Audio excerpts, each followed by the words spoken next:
Hey everyone, it's Jason with J. Allen Photography, and welcome back to Talk Time with J. Allen. We're going to talk photography today, and I just wanted to let everybody know I'm back comfortable hanging out in San Antonio, Texas.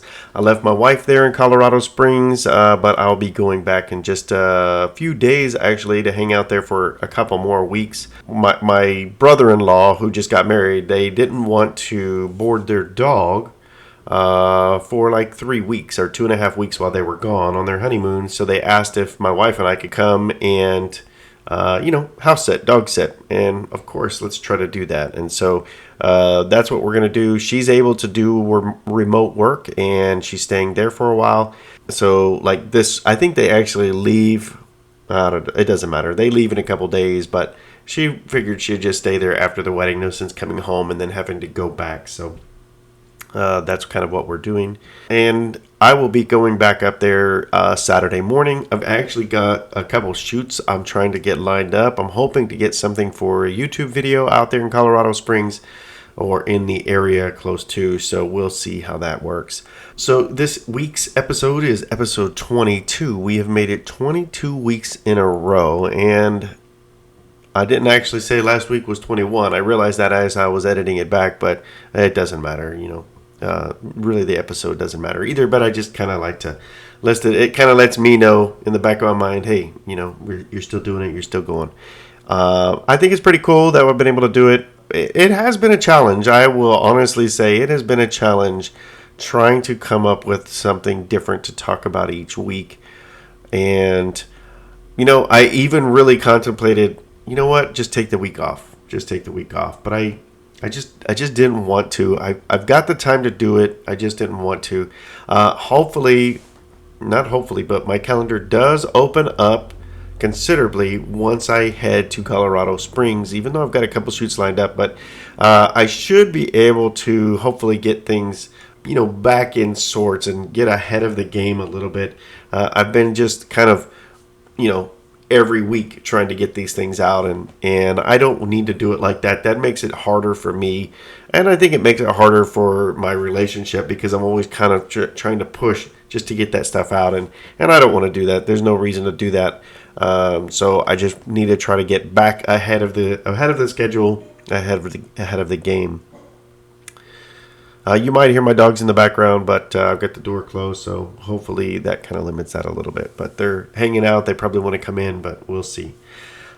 So what to talk about this week? And I was just kind of mulling it over. I even Googled like good photography topics to talk about. And I think I wanted to just figure out, as I'm sitting in my comfortable chair that squeaks a lot, however you're listening to this, probably in a zone of comfort, right? And so you can kind of see where I'm going. Comfort, I think there's a thin line between comfort and boredom, between comfort and growth. And I guess that's kind of what I want to talk today about is getting comfortable. What do you do when you actually are finally starting to get comfortable with your work? I feel like I've been in that state for a while, not bragging or touting anything, but I feel like I've been comfortable. I feel like I can go out to pretty much any shoot that I need or that I have on my schedule, and I can come away with great images. And that's a great thing. That's a great place to be. I think it's good to be able to feel that comfort.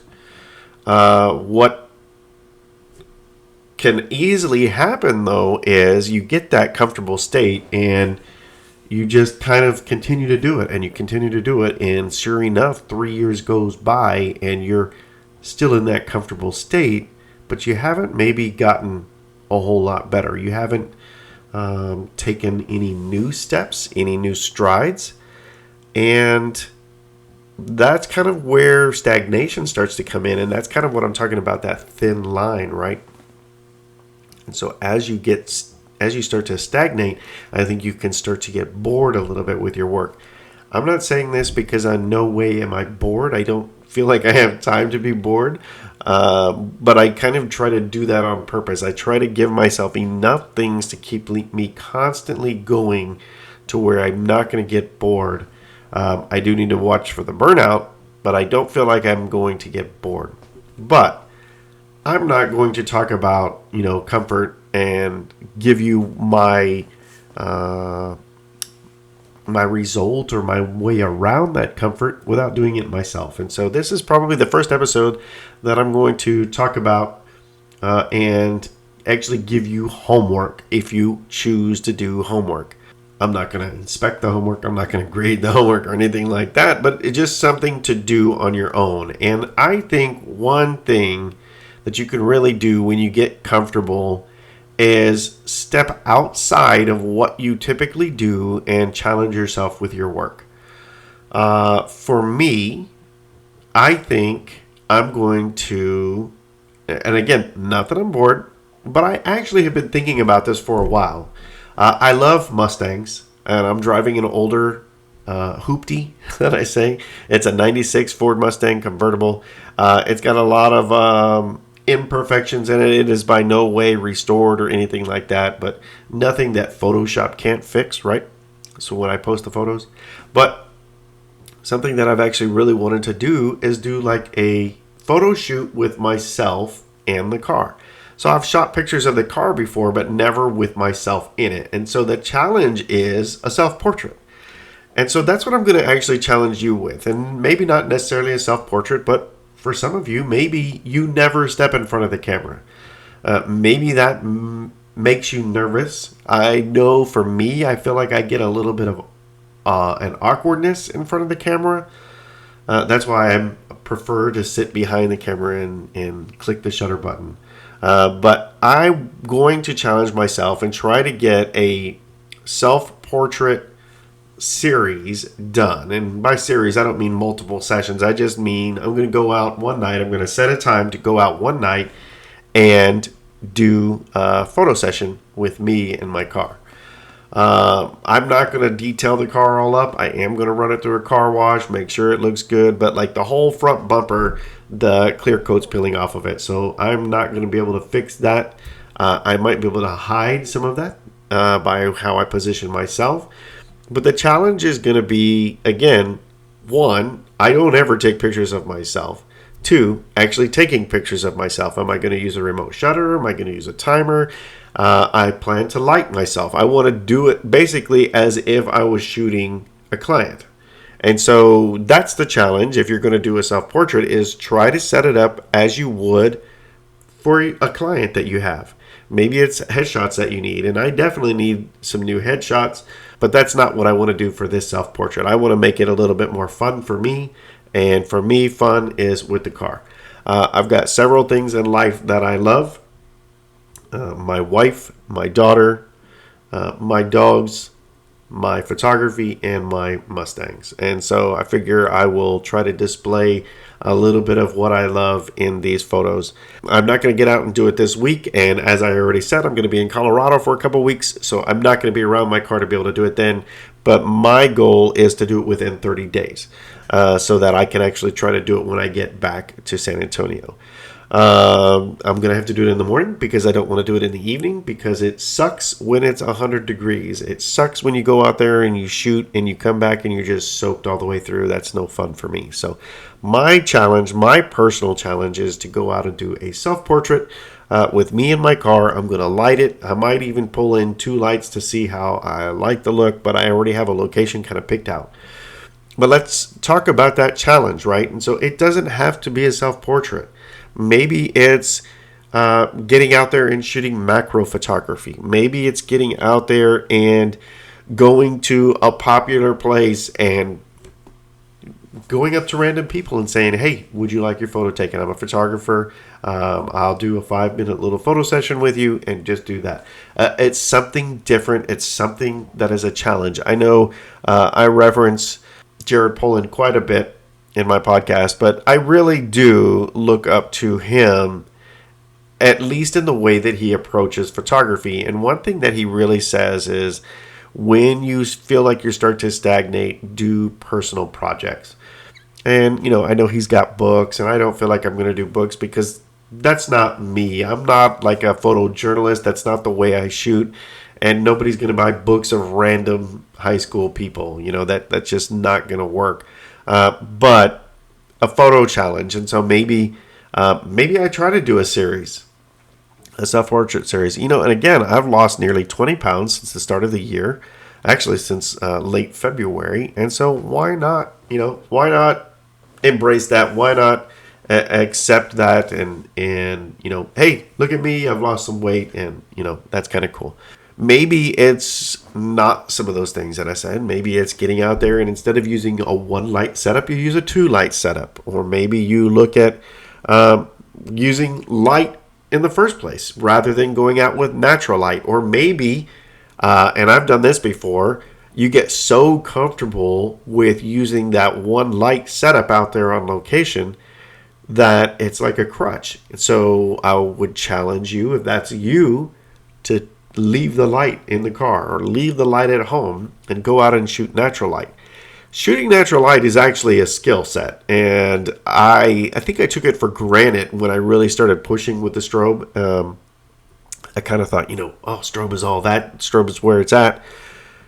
And I still agree with that, but I think that you need to continue to keep that natural light photography skill set up in case, God forbid, something happens and you get out on location, you have a bulb break, you have a bad battery, the light stand falls over, which you've seen that in my videos. That happens to me. So keeping that natural light skill set up is a good way to challenge yourself. Maybe doing it one time isn't enough of a challenge. Maybe you set up several sessions where you're going to challenge yourself to do it that way. Maybe you challenge yourself to shoot in the middle of the day rather than golden hour time frames. I think doing middle of the day shoots can be really fun, and it is definitely a challenge. And picking locations that make it even more challenging just kind of helps create that extra, let's see how we can make this work. I know that if I shoot downtown San Antonio at 11 o'clock, 12 o'clock, 1 o'clock, I can still shoot because the buildings are tall enough. They're going to give me good enough shade to where I can still get what I need to get, even if I shot a natural light or if I shoot it with a flash. Maybe what you do is you go to a park where you don't have as much of that shade, and so now you're kind of having to look for how's my subject being lit, what kind of lighting is coming through these trees, these bushes, whatever it is. How do you creatively find spots that you're going to get good light, because you still want your photos to be good. That the challenge isn't to come back with crap photos. The challenge is to go out there, challenge yourself, and still come away with banger shots, right? Good photos that you would be more than happy to share. I definitely wouldn't do this with paying clients. I would set up collaboratives that you can actually do this with so that you can challenge yourself. But again, those challenges I think are really good. They're definitely beneficial and they can help quite a bit. I don't know if you can tell, but I'm super stuffy right now, and it's like I'm feeling it even more the more and more I talk. I'm like feeling it right between my eyes and my nose. I can hardly breathe. But I do think that if you can find a good way to challenge yourself, I think it can make photography fun. It can keep it interesting. It can get life back into it. You know, what they say, when you've been married for so long, you need to find new ways to introduce new and exciting things into the marriage. And this is kind of like your marriage with photography, right? And how do you keep that passion alive? How do you keep from getting bored? You're comfortable. You're extremely happy with where you are, but you don't want to get bored with it. You don't want it to pass you by, or you don't want to fall out of love with photography. And so these little periodic challenges that you do can be fun, interesting ways to keep that spark going, right? One of the other things that I've tried before is to go out and do a shoot with one lens. Now, I end up sometimes I shoot a session with one lens, and I don't necessarily mean to, but it just happens that 85 just stays on the camera the whole time. So I wouldn't do it, if that's you, I wouldn't do it with a lens you're comfortable with. The whole purpose of this challenge is to get uncomfortable. And so what I would do is maybe go out with a wide angle lens and shoot the whole session wide angle. And that can be a challenge because with those extreme wide angles or, even the smaller wide angles, you get some of that distortion. So you have to change up the way that you shoot. And you have to maybe change the way that you light, the way that you pose, that type of thing. But also I think with like a wide angle lens, you can actually alter the way you're posing to enhance that distortion. So it's a challenge, not just in using one specific lens, but it's a challenge in a lot of the aspects of your photography. You can just make a completely different look. There is definitely a completely different look with a portrait that's shot at 85 or 135 millimeters as opposed to 24 millimeters or even like 16. I don't typically shoot that way, and a lot of people don't typically shoot wide angle portraits like that. But just challenge yourself. Just go out and find a way to create, but create differently. And that is a way that you can, again, it just kind of brings some of that fun back into it. I think it can be a fun little challenge. You can set it up, set it up with some friends. If you've got photographer friends, hey, look, let's do this. We're going to go out and we're going to have this little challenge, and we're going to see what we can come away with lenses that we don't typically shoot. This you could use with your friends. Hey, we're going to swap cameras. Now I'm going to shoot with a Sony. You're going to shoot with my Canon. That type of thing. It just might be different. I don't know if your photographer friends are going to let you borrow their camera like that. But, if you're out at the same type of a shoot, maybe a big collab thing is something that you haven't done. Those are super fun to do. I don't necessarily know that that's really a challenge, but maybe it's stepping outside of yourself, stepping outside of your normal. So I think it still can be a challenge. I love doing photography meetups. I just don't get to do them enough anymore. By the time I actually come around to having free time to do them, it's the summertime, and I don't want to do them because it's too freaking hot. So challenge yourself. There's that thin line between comfort and boredom, comfort and stagnation, being in love with your photography and then falling out of love with your photography. And I think putting in those little spices, right? Those little fun challenges can just help you enjoy photography again. Kind of bring you back to that passion. Maybe your passion's waning a little bit, or you're feeling a little bit bored. Introduce some of these challenges, and just enjoy them. And I would absolutely love, I don't hear it enough, I would love to hear maybe some feedback in the comment section, maybe what a personal challenge will be for you. What do you want to do? Maybe I'll look at these ideas and these comments and say, hey, you know what? I want to do that also. It's always good for photographers to bounce ideas off of each other. So please feel free to leave comments, feedback on things that you would like to do or you think are a good challenge. So thank you so much for listening to episode 22. I really do appreciate it. Remember, I've got new podcasts come out every Tuesday and new YouTube videos every Wednesday. And hopefully by the time July comes around, this will finally get hosted on other platforms. I know I've been saying that for a while, but I do have some time that I can actually spend to get this happening. So that's the hope. That's the plan. Thank you again. I really do appreciate it. Maybe I will be congested next time, but lots of love. Challenge yourself. Get out there and enjoy your photography. And until the next time, always keep shooting.